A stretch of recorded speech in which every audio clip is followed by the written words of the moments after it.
안녕하세요. 다음은 저희 한판원 교수님의 특강이 있겠습니다. 문인이 갖추어야 될 자세라는 내용으로 저희 교수님께서 특강을 해주시겠습니다. 그리고 앞으로 모시겠습니다.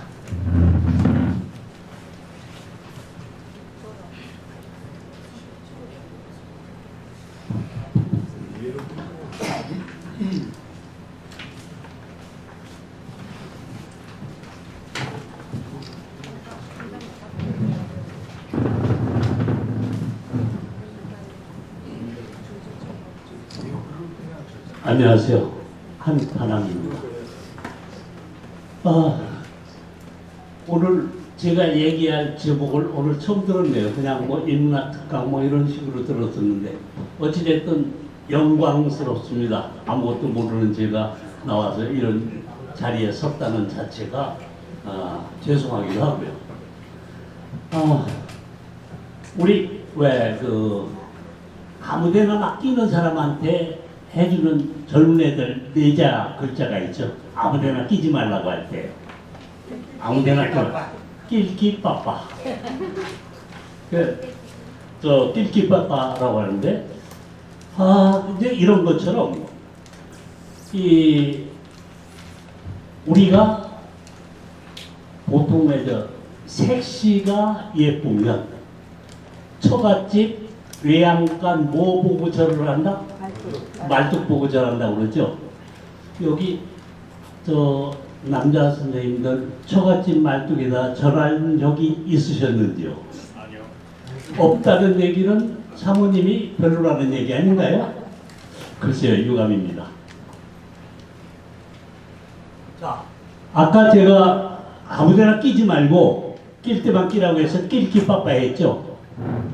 그러면 처갓집 이 색시가 예쁘면 처갓집에 외양간 말뚝 보고 절을 한다. 요걸 네자로 줄이면 뭐라고 하겠습니까? 요걸 또 네자로 줄여봅시다. 고사성어 중에 이런 거 들어보신 적이 있을 거예요, 아마. 애옥, 급옥. 집을 사랑하면, 어떤 집을 사랑하면 그 집 지붕에 있는 까마귀마저도 사랑한다. 그게 색시가 예쁘면 처갓집 말뚝 보고 절을 한다 하고 똑같은 얘기인데 그게 중국에서 나온 거예요. 자, 이렇게 됐을 때 그러면 이 말이 어디서 나왔느냐? 이 말이 나온 이 주나라의 무왕이 이 상나라를 멸하고 나서 주나라의 상나라의 귀족이나 이 원신들을 어떻게 해결할까 고민이거든요. 자, 내가 전쟁을 해서 상대국을 제압을 했습니다. 그러면 상대국의 권신들을 전부 이걸 죽일 거냐 살릴 거냐 어떻게 할 거냐 큰 문제거든요. 그래서 주나라의 무왕이 누구한테 우리가 잘 아는 강태공한테 물었습니다. 강태공이 신하였거든요. 강태공한테 여보 이 상나라의 권신과 귀족들을 어떻게 쓰면 좋을까? 라고 얘기했더니 그때 누가 강태공이 얘기를 했습니다. 에오크보라는 얘기를 했어요. 무슨 얘기냐면은 어느 집을 사랑하면 그 집의 까마귀를 좋아하고 사랑하듯이 하는데 그러나 어느 집에 집을 싫어하면 그 집의 종까지도 싫어한다. 해서 이제 거기서 에오크보라는 얘기가 나왔거든요. 자, 에오크보 하면 우리 한 번쯤 또 생각나는 게 있습니다. 상나라의 마지막 왕이 누굽니까? 상나라의 마지막 왕이 이 주왕이죠. 중국의 최고의 폭군 두 사람 누굽니까? 폭군이 걸주거든요. 걸주.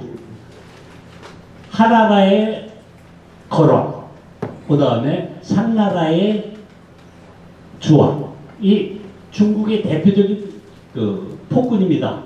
우리나라 사전에도 그게 올라와 있어요. 걸주하면요. 이제 그렇게 유명한 사람인데, 근데 이 두 사람이 특징이 있습니다. 특징. 뭐냐? 폭군이면서 정치를 못했어요. 그 다음에 또 하나는 과분한 여복이 있었습니다. 상나라의 이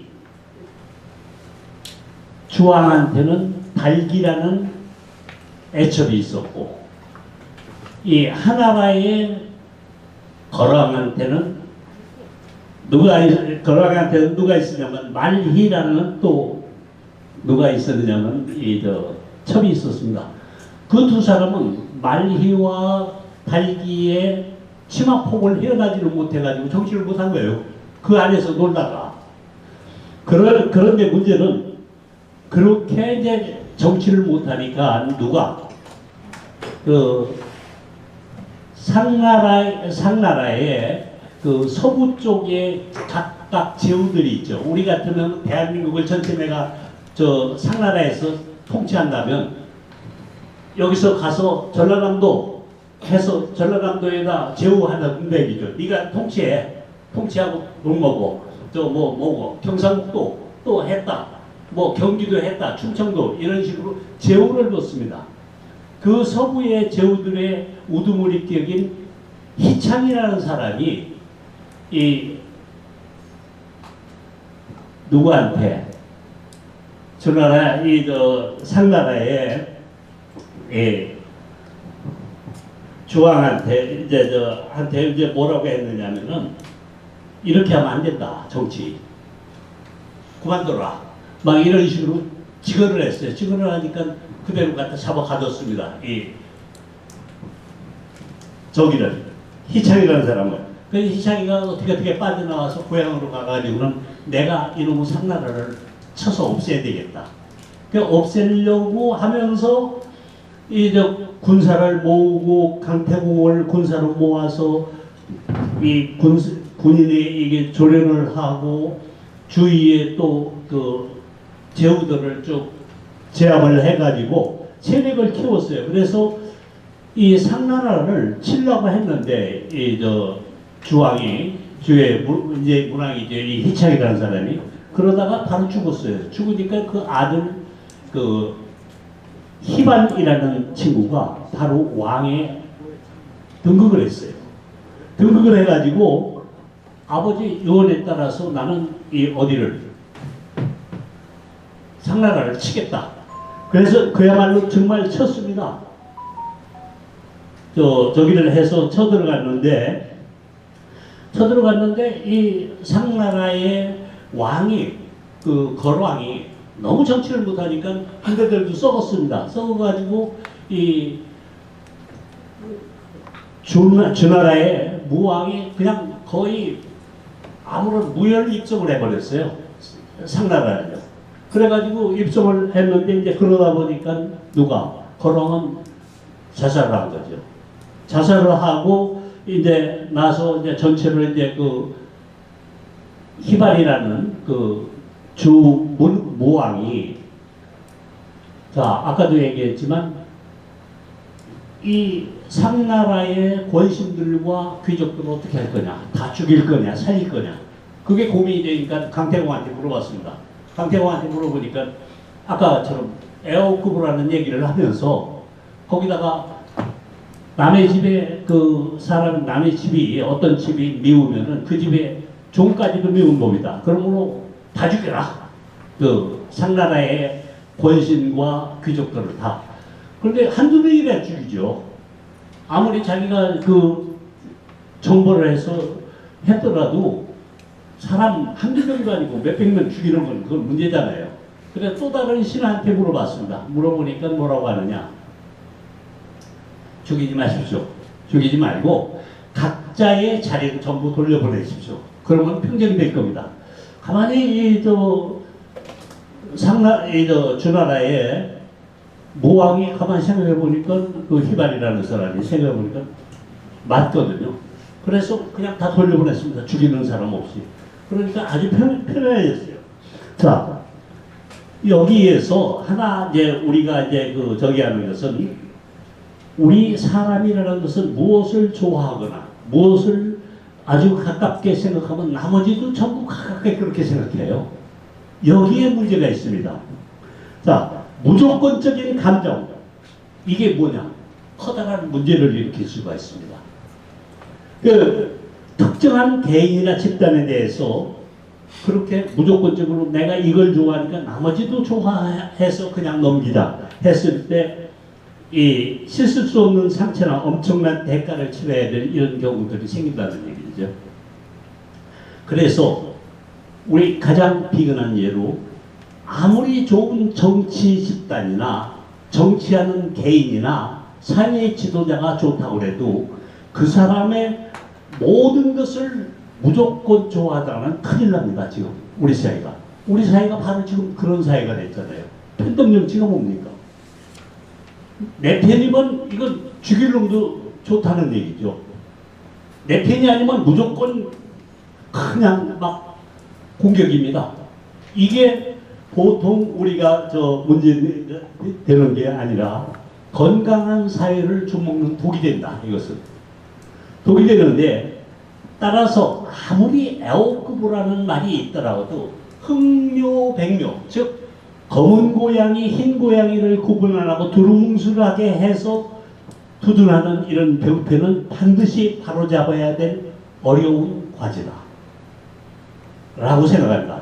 자, 이런 관점에서 한번 생각하는 겁니다. 결혼식에서 결혼식의 그 예법은 많이 달라졌죠. 옛날에나 지금에 비하면요. 옛날에는 뭐였습니까?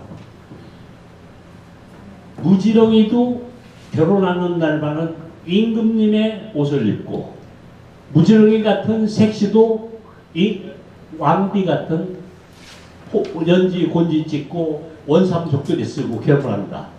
아무리 못 살고 배우기 없고 무식하더라도 결혼하는 날만은 그 사람이 왕이고 이 왕비고 이렇게 취급을 해줬습니다. 그런 우리 결혼식 문화가 6.25를 지나고 나서 무슨 문화를 바뀌었습니까? 예식장 문화로 처음 바뀌었죠. 예식장 문화에서 가장 대표적인 게 뭡니까? 제가 볼 때는 주례사를 하는 주례라는 거예요. 주례 그게 왜 필요합니까? 주례, 저는 저희 제자들 때문에 한 100몇 번 서봤습니다. 주례를. 서봤는데 주례해봐도 아무도 듣는 사람 없습니다. 신랑 신부하고 어머니 아버지 외에는 듣는 개도 안 듣습니다. 그거 뭐하러 합니까? 그런데 주례라는 데에 또 문제가 있습니다. 자, 보세요. 이게 좋은 게 좋다고 하는 것입니다. 좋은 게 좋은 게 아닙니다. 결혼하는 남녀들이 모두가 선남선녀는 절대 아닙니다. 거기는 깡패도 있고 무엇도 있고 배도 있어요. 근데 주례사 보세요. 좋은 학교, 좋은 부모, 좋은 교육을 받아서 좋은 사람 이 얘기했지. 요 신랑 여기가 나쁘고 신부 여기가 나쁘고 그거 하나도 안 맞죠. 주례사 덕담을 해주는 건 좋지만 좋은 게 좋다고 하는 식으로 넘어가는 겁니다. 이런 것들은 분명히 문제가 있다. 자, 우리 사회의 이런 맥락에서 우리 사회의 정치인이나 지도자들 한번 봅시다. 세상을 살면서 제가 볼 때는 누구든지 실수를 할 수 있습니다. 실수를 하면 그 실수를 반성을 하고 뉘우쳐서 다시 안 하면 돼요. 그런데 작은 실수가 아니라 치명적인 실수. 예를 들어서 국가의 어떤 사회적인 어떤 관념을 바꾼다든지 법을 바꿔야 될 만큼 실수한 사람들은 아무리 똑똑한 사람도 정치인이나 또는 사회 지도자가 돼서는 안 됩니다. 이 사람들이 나와가지고 뭐를 하냐면은 무조건 이렇게 하는데 문제 저기 하는데 우리 사회가 그런데 문제는 예를 든다면 우리 지금 현실 사회 봅시다. 나는 진보다. 나는 보수다. 진보 좋아하는 사람은 진보의 그에서 문제가 있어도 무조건 다 오케이예요. 한번 보세요. 정치인들이나 사회인들. 제가 학교에 있었기 때문에 학교에 있던 사람들 얘기 딱 하나만 하겠습니다. 모두가 용이 되거나 뭐가 될 수는 없고, 가재나 붕어가 돼도 잘 살면 된다고 나발 불던 놈이 제 새끼들은 뭡니까? 전부 추천서 받아가지고 좋은 대학 보내고 이지됐어요. 그러고 나서 정치하겠다고 또 나왔습니다. 전 그건 정말 있을 수가 없어요. 그렇게 실수했으면 반성하고 그냥 살면은 누가 얘기 안 해요. 왜 도덕 교과서가 바꿔야 돼요? 나라 법이 바뀌어야 됩니다. 이런 것들은 분명히 문제가 있기 때문에 우리는 이런 것들을 뭔가는 저기를 해야 된다 하는 얘기죠. 따라서 사람이 살면서 어떠한 경우고 뭐가 필요하냐면은 제가 볼 때는 선을 넘지 않을 일정한 금도가 필요한 겁니다. 이런 금도가 필요한 건데 그런 것들이 지켜지지 않고 지금은 팬덤 정치에 의해서 제가 볼 때는 진보도 그렇고 보수도 그렇고 비정상입니다. 무조건 나는 진보면 진보에서 하는 얘기는 살인을 했어도 좋다 얘기죠. 또 먹고 살만한데 뭐 하려고 뭐 같은 걸 받고 지랄을 해가지고 또 문제를 생기고 그렇게 합니까? 그거는 개인이 그랬을 때는 그거 잘못했으면 잘못했다고 하고 정치나 사회 밖에 안 나오면 아무도 그런 거 시비 걸 사람 없잖아요. 먹고 사는데. 변호 잘못했으면은 변호 잘못하고 반성하고 정치 안 하면 그 변호 잘못한 건 누가 어떻게 합니까? 국민이. 그런 식인데 어쨌든 이런데 자 그런데 이제 또 이렇게 팬덤 정치가 좋은 게 좋다고 하는 것 중에 우리 글을 쓰는 사람들한테도 문제가 있습니다. 어떤 문제가 있느냐 한번 보세요. 최근에 저한테 1년에 여기저기서 보내오는 시집이나 뭐 수필집 보면 한 몇백 건 낼 거예요. 근데 거기에 보면은 평이라는 걸 꼭 씁니다. 평. 뒤에다. 시집 뒤에다. 어떤 시집은 본시 내용은 한 50페이지밖에 안 되는데 평은 70페이지가 됩니다. 배보다 배꼽이 커요. 그런데 그 평을 한번 보세요. 전부 주례사 같은 얘기입니다. 이 얘기는 뭐 이렇게 좋다는 얘기지 나쁘다는 평 하나도 들어본 적이 없어요. 그런데 그 시가 정말 전부 최고입니까? 아니거든요. 그런 평 왜 싫습니까? 저는 그거 싫어하거든요. 그 다음에 또 하나 예를 들어서 한판함 시집이라고 하는 얘기죠. 거기에 평을 썼습니다. A라는 사람이 평을 썼으면은 그 시집의 평의 대상은 누굽니까? 일단은 저 하나죠. 한판함밖에 없죠. 그런데 매장마다 한판함이 나옵니다. 제가 최고 많이 본 게 하나의 시집에서 평을 쭉 보는 게 80몇 개가 나온 걸 봤어요. 한판함이요. 이게 국민학교 1학년도 이렇게 하세요. 이게 무슨 놈의 평문가입니까? 그런 평을 써가지고 뭐예요? 그 다음에 또 하나. 대부분 평론집에서 볼 때요. 했을 때, 시집 같은 거 볼 때, 그 평을 다 읽고 나서, 예를 들어서, A라는 사람의 평을 했는데, 이 사람의 시의 세계는 어떻고, 시의 관점은 어떻고, 뭐는 어떻다는 명확하게 그거를 찝어준 평이 없어요. 그냥 하나하나. 시가 한 60개 되면은 10개 정도 뽑아서 무슨 시는 뭐가 어떻고 하나하나 평을 했지 전체 평을 못 쓴다. 이건 뭡니까? 우리 저거 중에서 이런 거 있죠. 견수불견님. 나무는 보는데 숲은 못 본다. 시 하나하나는 봐요. 근데 전체로 예를 들어서 여기 김진석 시인이 있으면 김진석 시인의 이 사람의 시의 사상, 시의 맥락 이 사람의 시가 추구하는 게 뭔지 평을 보면 그거 알 수 있는데 그걸 모른다는 얘기죠. 평 하나 남아서 전체에 쓴 거 거의 없어요. 그래서 이러한 것들은 참 이게 문제가 된다. 그리고 왜 이런 것들이 많으냐면 우리나라의 지금은 많이 달라졌지만 우리 문학계에도 굉장히 폐쇄적입니다. 수렴주의예요. 지금은 좀 달라졌지만 옛날에는 예를 들어서 무슨 문학 하면은 거기 사람들끼리만 모아는 겁니다. 남에는 절대 불가침해요. 자기들끼리 이제 주고받는다 이제. 수렴주의의 문제점이 뭡니까?